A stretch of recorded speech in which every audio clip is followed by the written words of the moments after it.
Into the centre. Let's joining us now is Joe Siracusa, political analyst here. So is it going to be Rahm Emanuel? Has he got a better shot than Gavin Newsom? Gavin Newsom. I believe he does, Pete, and good morning. Look, Rahm Emanuel is a man after my own heart. He's born and raised in Chicago.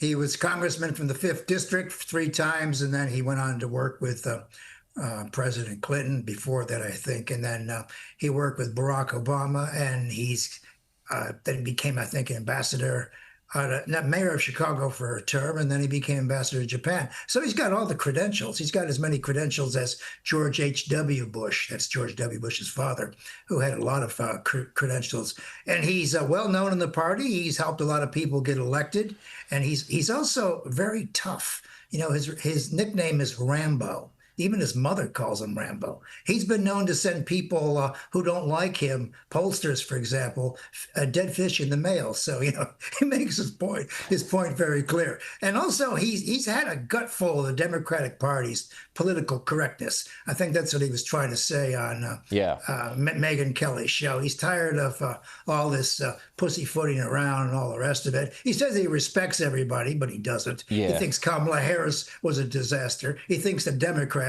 had their heads in the sand while the Republicans beat him to death in that last election. So he's got very severe view of how the Democrats run. The problem with the Democrats, though, I mean, you've got this very heavy left flank, right? And you've got this potential mayor in New York. I mean, how's it going to get to the centre with all of that baggage?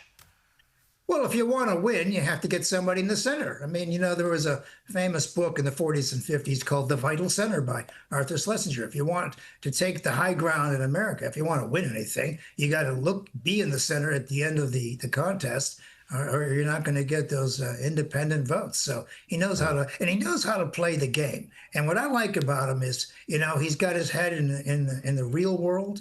Most of the Democrats are leading with human rights and foreign policy. He just wants to make the world work a little better. He wants to reestablish America's place. And, you know, he's had time in Japan as an ambassador, and he's run a major American city. I mean, he's got experience. And, of course, Donald Trump didn't have any of that when he came in, though he's getting a lot of experience now. Yeah, we are with another success this morning, Joe.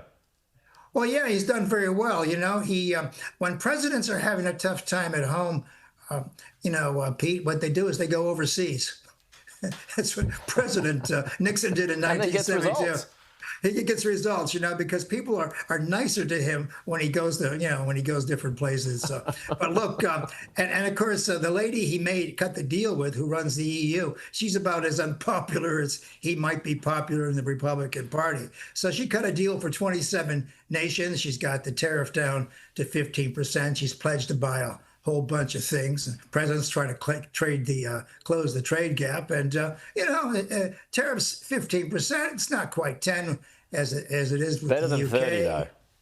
Well, it is better than 30, so she can say to her people, "Look, I did the best I could." And let me tell you, there are 27 nations in the EU, and a lot of people don't like the 15%. So she's going to have to mollify these people for time to come. So she runs a really tough show.